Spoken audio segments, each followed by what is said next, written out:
Pode começar. Hã? Pode. Continuar, né? É. Ó, vamos lá. Esse é um conjunto. Conjunto dos números inteiros.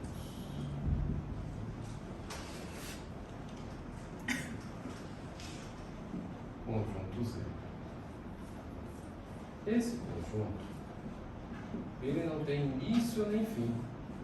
Ele vem lá de menos infinito e vai para mais infinito. Menos 2, menos 1, 0, 1, 2, 3 e aqui segue. Todos os números inteiros, positivos e negativos, inclusive 0. Eu posso ter duas variações. Coloquei aqui o Z. Aqui em cima, a presença do asterisco quer dizer exceto o 0. Aqui embaixo, mais ou menos, quer dizer positivos ou negativos. Tem o terceiro conjunto numérico, conjunto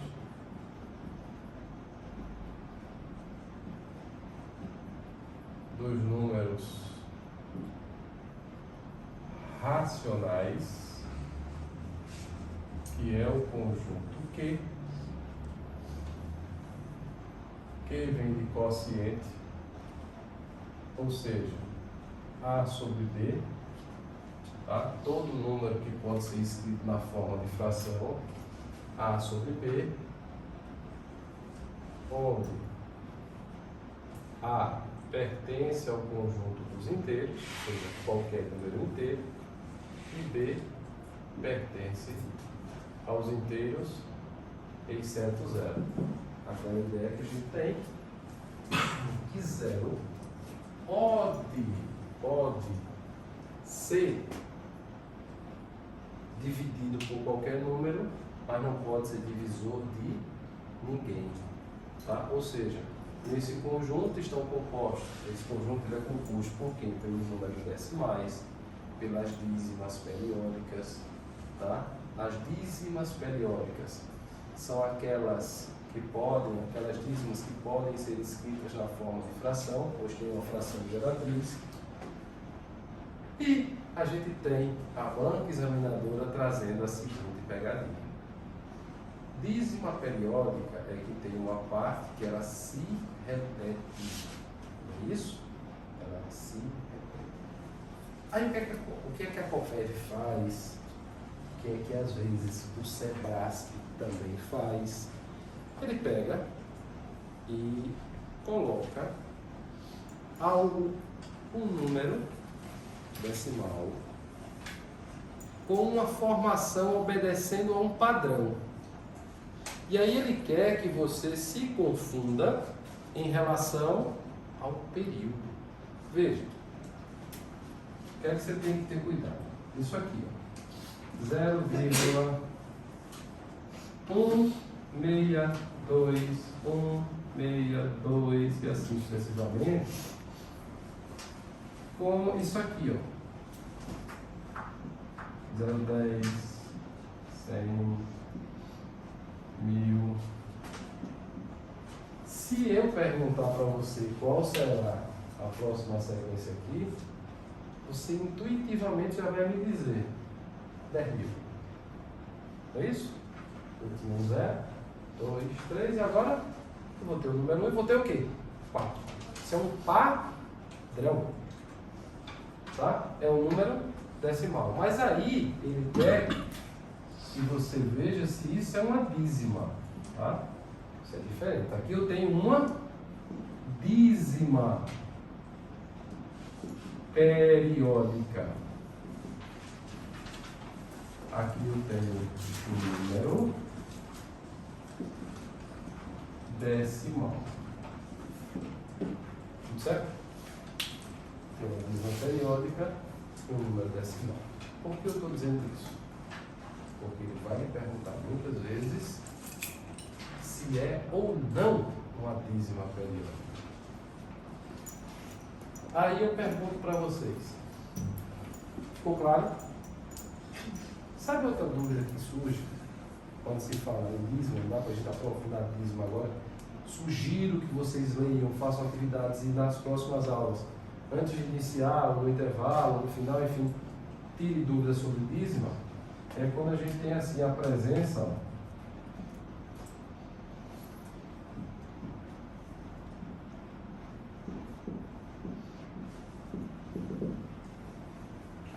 de um elemento que está pós-vírgula, mas faz parte do período, da parte periódica, da parte que se repete. Ele se repete? Não. Tá? Independente do número de casas que eu tenho no meu período, se após a vírgula eu tenho imediatamente o período, essa dízima é chamada de dízima periódica simples. A dízima periódica composta é essa aqui de baixo, que tem um elemento pós-vírgula que não faz parte do período. A gente brinca chamando de alienígena, mas na verdade o nome técnico desse rapazinho aí é antiperíodo, tá? Então faz parte dos números racionais. Quarto conjunto numérico, só para a gente dar uma relembrada, é o conjunto dos números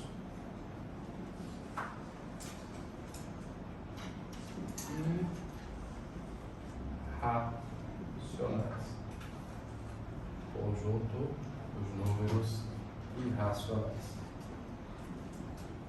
Então, o conjunto dos irracionais são todos aqueles números que não podem ser escritos na forma de fração. Por exemplo, quem são eles? Os mais comuns para a gente, que aparecem nessas bandas. O número π, olha ele aqui, e esse é uma infinidade. Radicais não exatos. Aí alguém pode dizer, professor, e os radicais exatos? Se ele é exato, o resultado é um número inteiro. E se ele é inteiro, todo número inteiro é racional. Alguém tem dúvida disso? Todo número inteiro não pode ser escrito na forma de fração? Pode. Que é o denominador universal? Então está aqui, ó. Conjunto dos números irracionais. O número π, os radicais no exato, por exemplo, raiz de 2, raiz de 3, raiz de 5, raiz de 6, raiz de 7, raiz de 8. Os radicais no exato. Quinto e último conjunto numérico que serve para a gente. Porque o sexto e o maior de todos é o conjunto dos números complexos que nos concursos próximos da gente só na Polícia Militar de Alagoas e no Corpo de Bombeiros. Vamos lá. Então aqui o quinto e último conjunto é o conjunto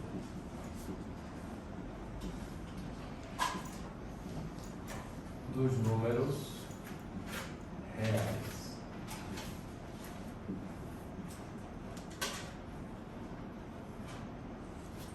Vamos traçar um diagrama aqui, ó, para a gente mostrar isso de forma mais, digamos assim, mais didática.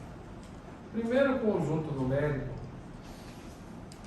é o menor deles, é o conjunto dos números naturais. Olhando para os naturais, pergunta: todos os naturais são inteiros? Sim ou não? Sim. Todos os inteiros são naturais? Só alguns. Então aqui, ó, todos os naturais são inteiros. Está aqui o conjunto Z. Todos os naturais são inteiros. Podem vir os inteiros, são naturais. Depois, ó, eu tenho o conjunto dos números racionais. Todos os inteiros são racionais, sim ou não? Porém, nem todos os racionais são inteiros. E eu tenho um conjunto que não tem nada a ver com esses iniciais, que é o conjunto dos números irracionais.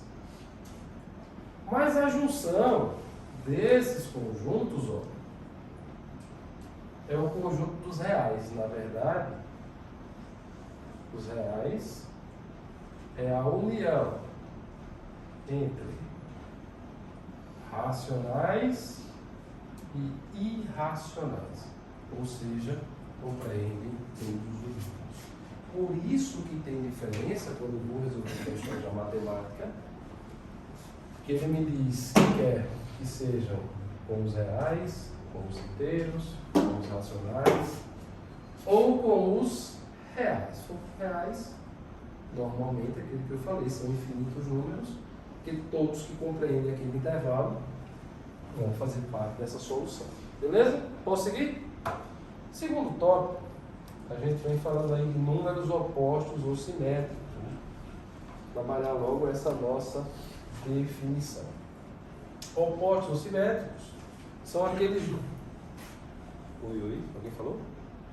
Opostos ou simétricos são aqueles números que se diferem apenas pelo sinal, tá? Simetria, né?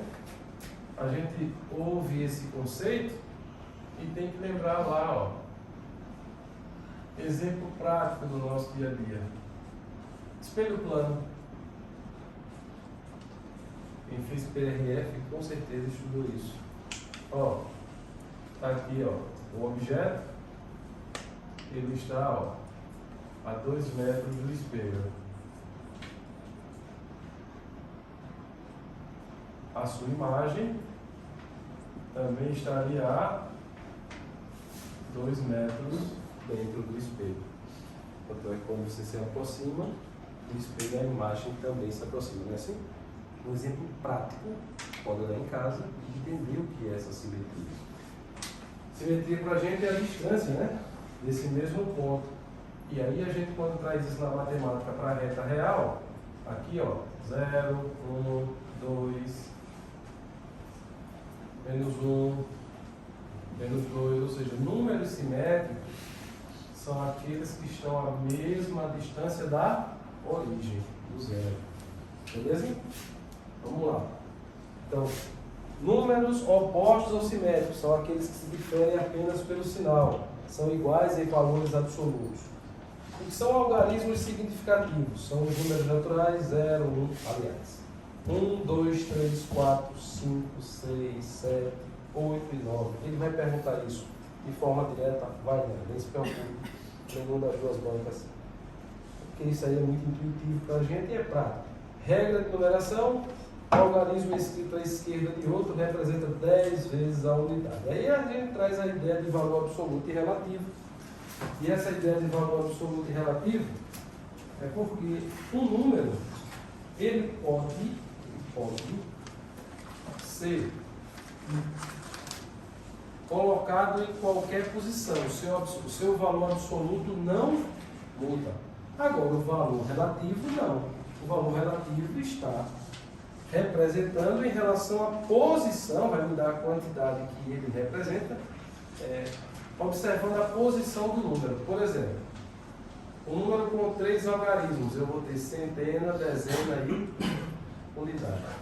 Se eu disser assim, ó, das unidades, me diz o número de 3 algarismos. 248. Tá? Então, 8 está em que posição? Unidades. Então, o valor absoluto é o valor do número independente da posição. 8. Mas o valor relativo dele, neste caso também vale 8, porque ele representa 8 vezes uma unidade, que também é 8.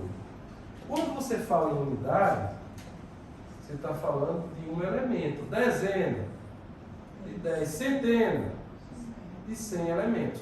Então, veja, quando eu venho para aqui, ó, dezena, eu tenho 4 dezenas, mas quando eu pergunto qual o valor absoluto desse 4, o valor absoluto dele é ele mesmo, é ele independente da posição. Mas qual o valor relativo desse 4? 40, porque ele representa 4 vezes 10 unidades, porque ele representa 4 dezenas. Então 40, professor, isso é tão óbvio, isso é tão básico. Mas se você não tiver esse raciocínio das questões que ele coloca, para você trabalhar como sistemas, montar os sistemas com essa ideia, você não sai do lugar. Você tenta, pela forma algébrica, colocar x e y, mas se você não tiver essa ideia, você não sai do canto. Aqui, ó, eu tenho. Aí só iria lhe restar acertar uma questão dessa de forma intuitiva. De forma algébrica, se não conhece isso, não vai. Aqui, ó, valor absoluto do 2, ele mesmo. Valor relativo do 2, 200. 2 vezes uma centena, né? Então, 2 vezes 100, 200. O valor de qualquer número é o somatório dos valores relativos dos elementos que o compõem. Ou seja, 248 nada mais é do que a soma de 8 mais 40 mais 200. Tá? A soma dos valores relativos. Beleza? Então, próximo tópico. Múltiplos e divisores de um número. Ser múltiplo significa ser divisível por este número. Aquela máxima que a gente diz. Para ser múltiplo de, tem que ser divisível por. O conjunto dos múltiplos, gente, ele é um conjunto finito ou infinito?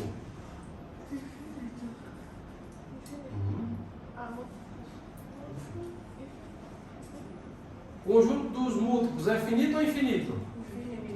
Infinito. Eu não tenho fim para os múltiplos. Tá? Agora o conjunto dos divisores. Finito. Eu tenho um número determinado de divisores para determinado número. Por quê? Quando é que a gente considera alguém como divisor de outro? Quando essa divisão me dá como resultado um número inteiro. Beleza? Vamos nós. Posso seguir? Vamos ver agora aqui os exemplos. No material de vocês, já fala tudo isso aí, já acabei de falar. Tem os critérios de divisibilidade. Nesses critérios de divisibilidade, eu coloquei aí de 2, 3, 4, 5, 6, 8, 9, 10 e 12. Parou de gravar aqui. Tá vendo que a bateria é fácil. Eita, morreu. Não, mas ele para não, acho que ele continua. Ele só entra, sei lá, em fase de repouso por causa da bateria, por causa da tela, quando ficar. Ah, tá. Ó. Nesses critérios de divisibilidade, gente, eu coloquei como base de estudo.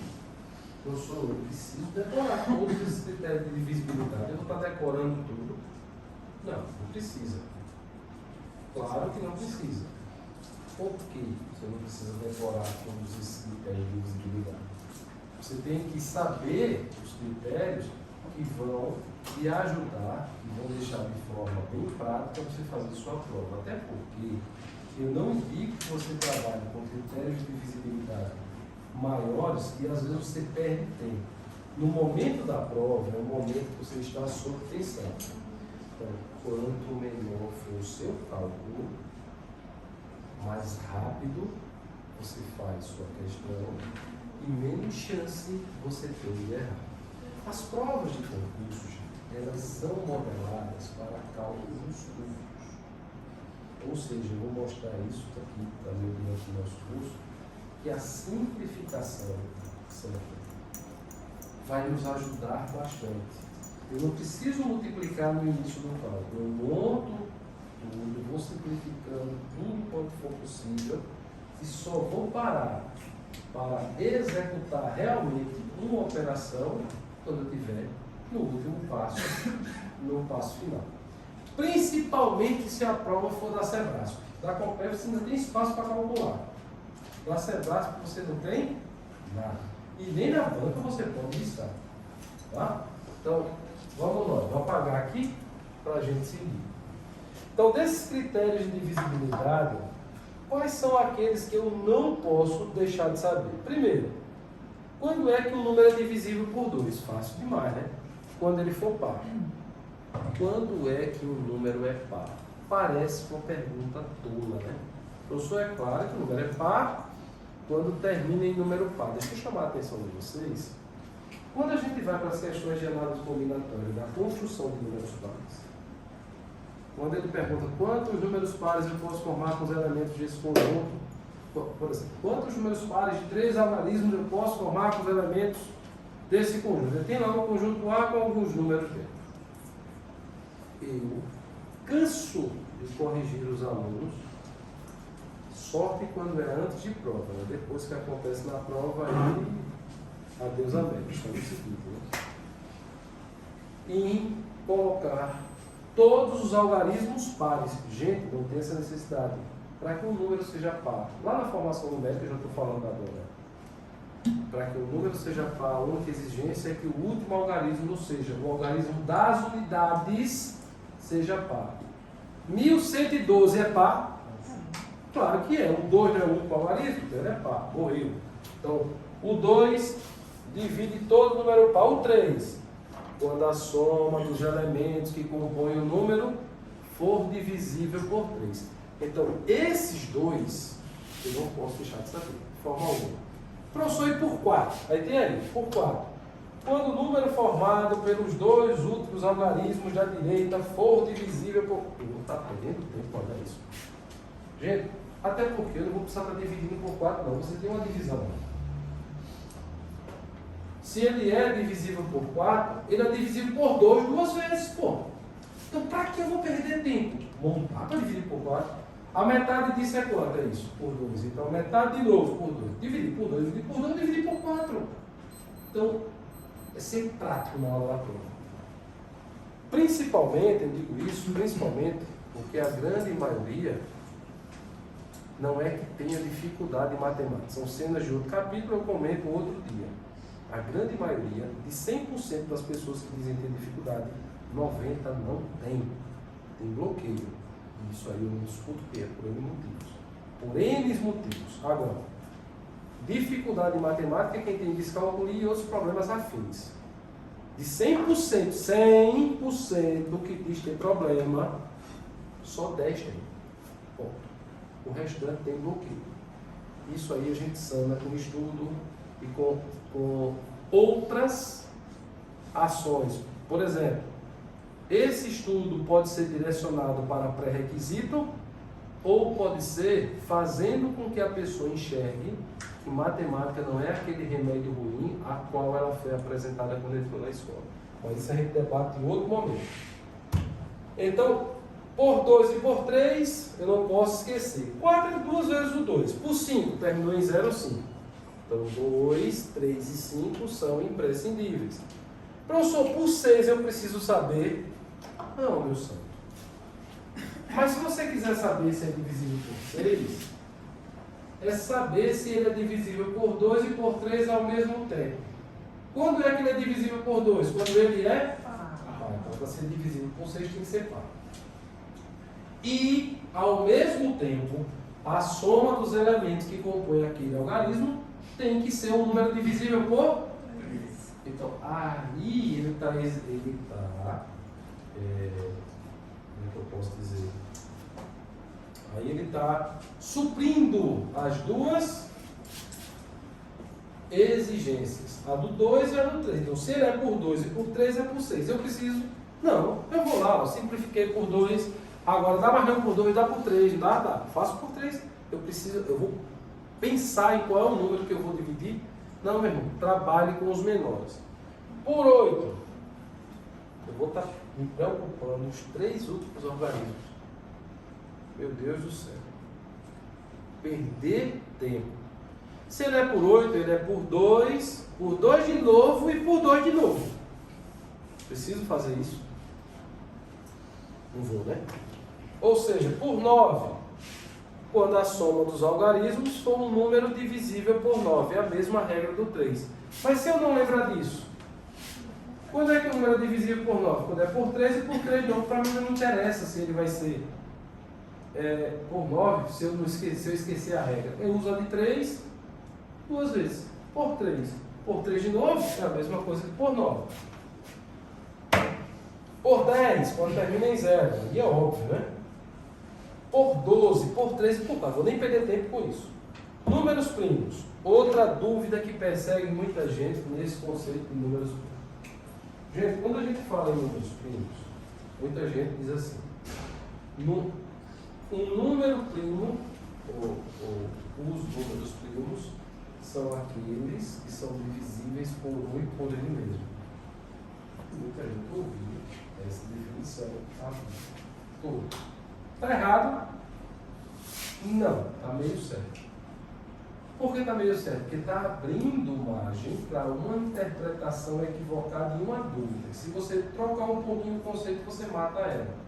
Por exemplo, quando eu digo assim, o número 1 é divisível por 1?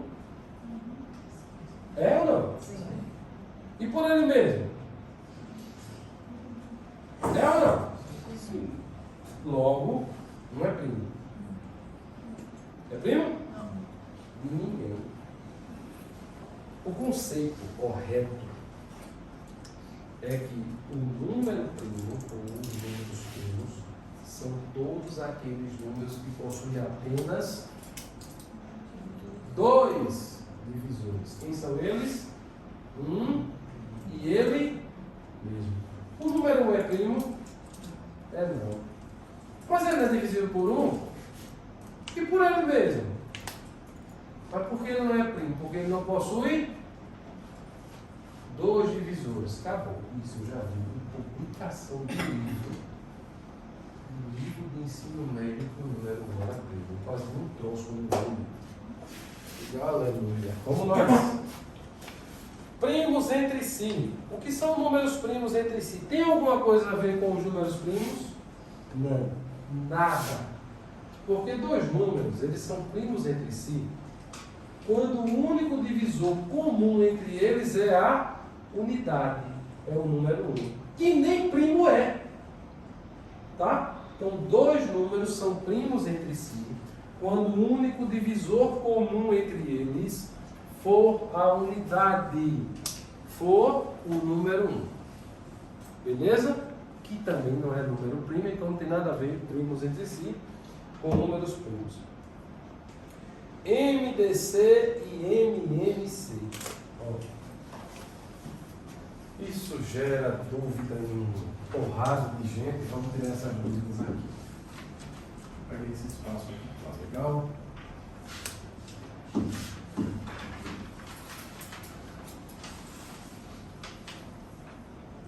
Vou dar uma ajeitada aqui. Então aqui, ó.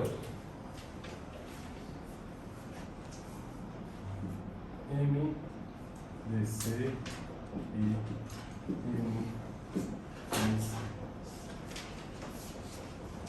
Quando a gente fala em MDC e MMC, a gente está falando em máximo, divisor comum, mínimo, múltiplo comum. Divisor é finito ou infinito?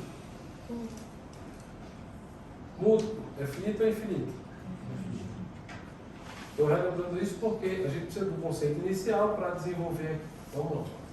Professor, como é que eu identifico as questões de MMC e as questões de MDC numa prova? Primeiro, as questões que envolvem MDC são aquelas questões que traz o seguinte: ele traz algo que você vai fazer único com a composição da divisão de vários conjuntos. Exemplo. Ó, todas as vezes que essa banda examinadora chega próximo de festas, como por exemplo, Natal, Ano Novo, Dia das Mães, Dia dos Pais, Eu estou lembrando do Dia das Mães. As pessoas de uma determinada empresa que iam fazer um arranjo com vários tipos de flores para que as pessoas pudessem contemplar as mães nesses arranjos circulares, não me recordo exatamente o seguinte. Mas ele dizia que as flores eram rosas, bromélias, lá. E ele pegava e queria saber, ele tinha tantas rosas, tantas bromélias, tantas não sei o quê, e ele queria saber quantos arranjos ele conseguiria fazer de modo que o máximo de arranjos possíveis, de modo que ele utilizasse todas as flores e não sobrassem nenhuma flor, de nenhum dos tipos. O que é que eu faço com isso?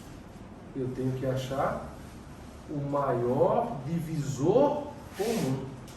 E quando é que eu tenho um divisor? Quando não deixa resto. Então eu tenho que ter o maior número que seja capaz de dividir todos aqueles conjuntos ao mesmo tempo. Agora, quantos vão ter de cada um no arranjo é outra história. São cenas dos próximos capítulos. Mas eu vou ter um número que vai dividir aqueles conjuntos primitivos para que eu monte meus arranjos, no caso do jarro, sei lá, acho que era isso, era um arranjo de flor para as mães. Então, o maior número que vai dividir de forma comum todos aqueles grupos. E quando se trata de MMC, macete para eu identificar o MDC. Tá aí, ó. Divisão exata. E o MMC, quais são as questões que são mais comuns? São questões que envolvem encontros. E aí todas as bancas gostam de trabalhar isso aqui. Professor, o que é que cai mais? De 100% das questões desse conteúdo, como seria a distribuição? Juntando os dois, 90% das questões cobrarão MMC e 10% cobrarão MDC.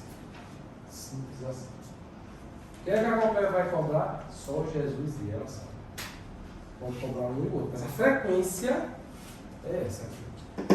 Professor, e se for o CESP? Eu ainda colocaria 95 aqui. Eu só me recordo, nos últimos anos, do Sebrasco, quando eu falo CESP, eu dou aula para concurso há 20 e esse ano está fazendo 27 anos, tá? Então, faz uns dias. Então, quando a gente fala, aí quando eu falo CESP é porque a gente chamou de CESP a vida toda, mas já tem uns 2 anos, por isso que é Sebrasco. Né? Daqui a uns 5, 10 anos a gente acostuma com esse Sebrasco. É hora de trocar de nome de novo. É só escola técnica, IFAO, Cefet. Bom, é uma coisa. Então, aqui eu já colocaria 95. Eu só me lembro, nos últimos 8, 10 anos, de 2 ou 3 questões do Sebrasco. A Copel, como faz muitos concursos de prefeitura e tudo, não dá para cravar. Mas os principais, a regra também é essa. Certinho? Vamos lá. Como é que eu calculo MMC e MDC? Gente, presta atenção. O método é simples. Tá? O MMC eu vou fatorar em fatores primos. Todos dois, na verdade, né? Em fatores primos. Quando eu falo em fatores primos, eu vou dividir todo e qualquer número por números primos. Regra prática, eu faço os dois juntos. Os dois juntos, sempre. Para não estar decorando regra de um, regra do outro e se enganchar depois. Só que tem um porém. Quando você trata do MDC, o que é que acontece? Você só faz quando você puder fazer os dois ao mesmo tempo. Se chegar um momento que não dê mais para você fatorar os dois, o que é que acontece ali? Eu tenho o resultado do meu máximo divisor comum, do meu MDC, e os números que vão sobrar para mim são números primos entre si, por isso que a gente trabalhou os conceitos. Vamos pegar, qual é o exemplo que tem para vocês aí? Não vou nem, do jeito que eu estou hoje aqui, não vou nem pensar em outros números. Vou usar o que tem aí mesmo. 120, 252. 120, 252. Então vamos para esse mesmo. MDC. 120, 252. Quando eu vou fazer essa calculação, quem são os números primos? São aqueles que possuem dois divisores. Quem é o menor número primo e o único primo par? 2. Começo por ele quando for possível. Depois, ó, até 10 eu tenho que lembrar rápido. 2, 3, 5, 7 e morreu, né? Então vamos lá. Por 2, 60, 126. Por 2 de novo, 63. Dá por 2 ainda? Não. Parou aí. Stop. Eu só posso continuar se eu tiver um número que divida os dois ao mesmo tempo. Tenho? Quem é? 3. Então aqui eu tenho 10 e aqui eu tenho 21. Ainda tem algum que divide os dois ao mesmo tempo? Não. Então aqui, ó, 2 vezes 2, 4 vezes 3, 12. Então 12 é o máximo divisor comum. É o maior número capaz de dividir esses dois ao mesmo tempo. Ao mesmo tempo. Tá certo? Então vamos nós. Se eu tivesse 120 flores rosas e tivesse 252 bromélias, quantos arranjos eu poderia fazer com o mesmo número de flores, de modo que não sobrasse ninguém? 12. Agora, quantas bromélias e quantas rosas teria em cada arranjo? E não ia sobrar ninguém, eu teria que dividir. 120 por 12 teriam 10 rosas. 252 por 12, tantas bromélias. Acabou, morreu aí. Entenderam como é que funciona o MDC? Agora, MC. São as questões que envolvem encontros. Como assim, professor, encontros? Ó, tem questões que eles colocam assim, que dois amigos gostam de frequentar um determinado local, ou gostam de assistir um filme, por exemplo, e eles assistem um filme hoje juntos. Um tem a periodicidade de ir a cada 10, 12 dias ao cinema, o outro tem a periodicidade de ir a cada 30 dias ao cinema, e ele pergunta quando eles vão se encontrar novamente. Isso é uma questão de MMC, de múltiplos em comum. Tá? A multiplicidade vai dar um encontro. Tem um que ele coloca que um motoqueiro e um taxista se encontraram num posto de combustível, lavando a moto, um lavando o carro, o outro abastecendo, fazendo qualquer tipo de coisa, e que periodicamente um faz há tantos dias e o outro com outros tantos dias. Depois de quantos dias eles vão estar fazendo a mesma atividade, eles vão se encontrar novamente no posto? E é a questão de MMC. Tem uma questão interessante, eu costumo trazer, porque é uma questão recente de 2019, se não me falha a memória, do Sebrasco. O 2019 é recente, tem 2 anos de pandemia. A questão de 2019 é uma questão de ontem. Tá? Em que foi uma questão da área jurídica, judiciária, né, dos tribunais, e só me recordo agora qual foi o tribunal, mas eu fui expulso deste. Não foi por aqui, aqui não teve, em 2019, que eu me recordo. E ele dizia o seguinte, se não me fala a memória, foi do TRT. A minha mente está vindo do Paraná, mas eu não quero cravar, porque tanto concurso no mundo, tanta área, que de vez em quando a gente pode ser traído pela memória. E aí ele dizia o seguinte, que no tribunal, o turno de vigilância é de 12 horas. E aí ele dizia que 2 equipes de vigilância eram contratadas, uma para ficar trabalhando dentro e outra para ficar trabalhando fora. Mas o turno era no mesmo horário, 7 da noite às 7 da manhã. Eles chegavam lá às 7 da noite, no mesmo horário, e assim que eles chegavam, eles faziam uma ronda juntos. E aí ele dizia que quem trabalhava dentro fazia uma ronda por fora. E perdoe a memória. Eu lembro do tempo, mas eu lembro quem era dentro e quem era fora. A cada 40 minutos, vamos colocar aqui a cada 40 minutos, quem trabalhava internamente, os seguranças trabalhavam internamente, fazia uma ronda. E a cada 40 minutos, aliás, 40 minutos quem estava dentro, 30 minutos quem trabalhava na ronda externa. Fazia uma ronda a cada 30 minutos. E ele dizia assim, durante um turno de trabalho, entre as 7 da noite e as 7 da manhã, quantas rondas eles fizeram juntos? Lembra quando eu falei do conjunto dos múltiplos? Para você achar o conjunto de múltiplos que é infinito, basta você pegar o número que você quer e multiplicar pelo conjunto dos números naturais. Múltiplos de 6. 6 vezes 0, 0. 6 vezes 1, 6. 6 vezes 2, 12. 6 vezes 3, 18. Assim, assim. Vamos partir desse princípio. Aí, o turno lá era de 12 horas. A gente está quase no intervalo de vocês. Depois que eu terminar essa, eu paro, tá? 8h30, eu acho que eu vou passar um pouquinho, vocês irem tomar um cafezinho. Mas segura só para terminar essa ideia, porque aí eu fecho antes da gente sair, tá? Para eu parar e voltar falando disso aí. Então, 12 horas de turno. E aí, 12 horas, a gente sabe que eu tenho 12 vezes 60 minutos. É uma outra indicação que eu faço, eu vou mostrar isso para vocês, trabalhando com regra de 3 simples compostos, que eu tenho que colocar tudo na mesma unidade. Quando ele dizia que a ronda interna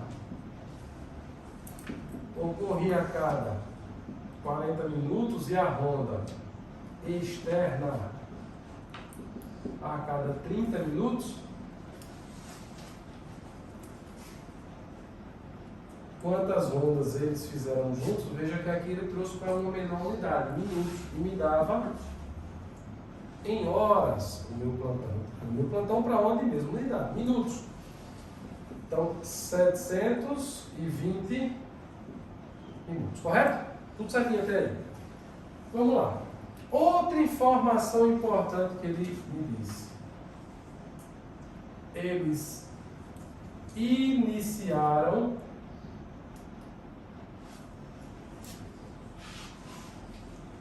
o turno fazendo ronda, ó, juntos. Pensa comigo. Tá aqui, ó, a roda.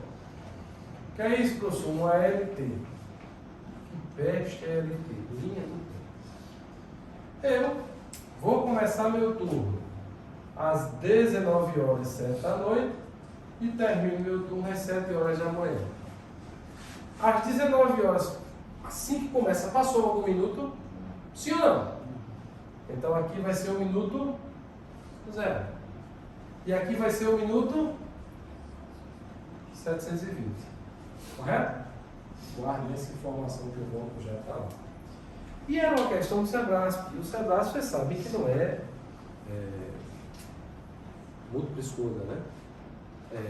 Assertiva, certo e errado.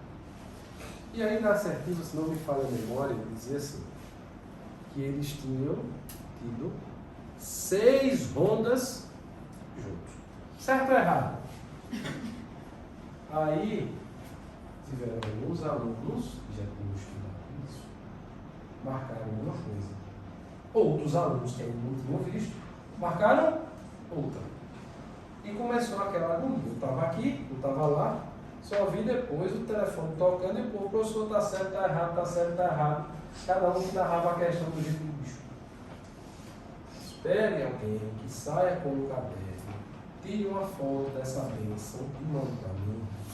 Porque uma coisa é você narrar a questão e perguntar, professor, está certo ou errado? Eu não tenho como responder, eu não estou vendo a questão. Professor, não confia em mim não. Eu digo, não é confiar ou não. É porque, se você me diz isso, eu estou sendo sugestionado pela sua interpretação. E aí a sua interpretação pode prejudicar a minha em dizer que está certo ou que está errado. Porque uma palavra muda tudo. Mas vamos lá. Aí o que foi que eles fizeram? Não são encontros? Sim ou não, as rondas? Juntos são encontros. Aí eles disseram, bom, se são encontros é uma questão de merecer. Aí eu, parabéns, ó, já chegou coisa boa. Aí vai lá e diz o seguinte, um a cada 30, o outro a cada 40.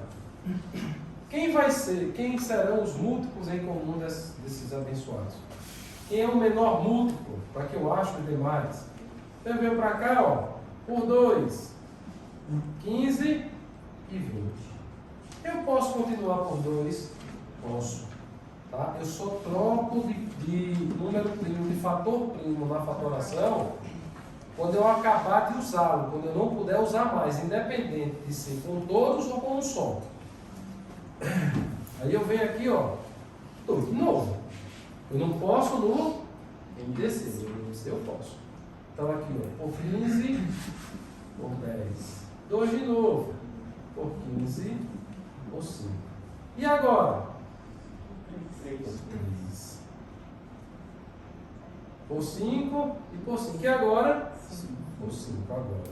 Por 1 e por 1. Notem que no MMC eu vou até chegar no 1, no denominador universal. Aqui, ó, veja, eu parei. E o que é que esses números são?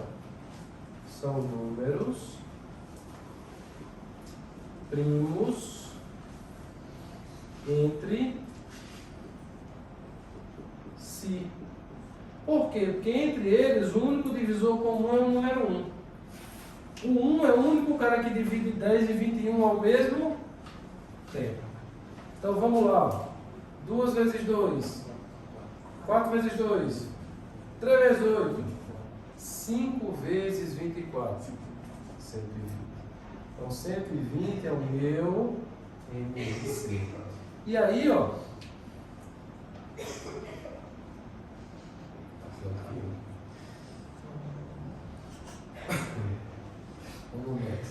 Quanto tempo eu tenho de ronda?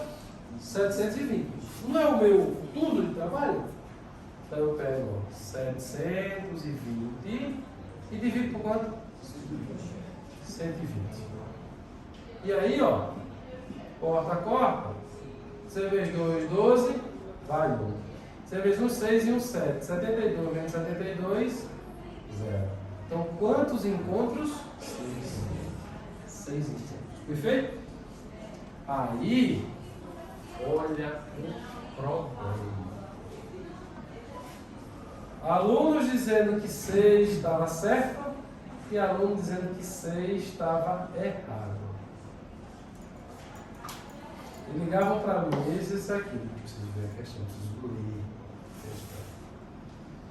a questão. E assim, eu interpretando até antes de ver, o que uns falavam, os outros falavam, era o seguinte: só um trouxe um dado diferente. Que eles iniciaram fazendo ronda juntos. Opa, informação importantíssima. Porque vamos lá. Eles fizeram juntos em 0. Perfeito? Aqui fizeram juntos. Depois de quantos minutos? 120 fizeram juntos de novo. Mais 120, mais 120, mais 120, mais 120. E e mais 120. 1, 2, 3, 4, 5, 6. Quantas rondas eles fizeram juntos? 7. 7 rondas. Ou seja, quem colocou isso aqui foi quem acertou a questão. Beleza? Por quê? A questão trazia que eles faziam rondas juntos. Eles iniciaram fazendo ronda juntos. Ele não disse assim, eles entraram no trabalho e começaram a fazer ronda, um a cada 30 e outro a cada 40. Se fosse isso, ele tinha excluído o certo. Aí você estava certo. Tem que ter atenção. Por isso que eu disse para vocês, esses encontros que a gente vai ter, eu tenho que trazer essas nuances. Eu tenho que trazer essas pegadinhas da banda examinadora. Vocês precisam ganhar maturidade para pegar a prova e saber de cada conteúdo, o que é que ela pode aprontar aqui comigo. Beleza? Vou tomar um café, senão daqui a pouco chega lá não tem mais café.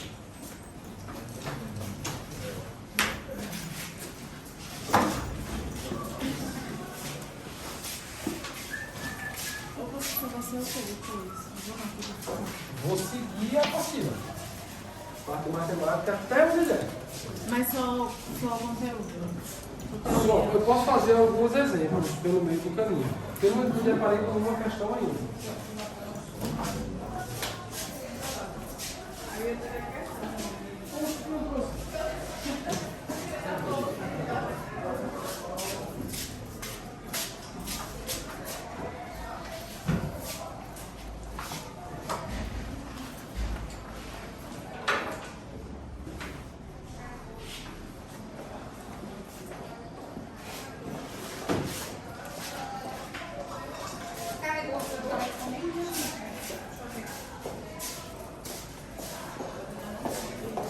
Vou achar seu material, viu?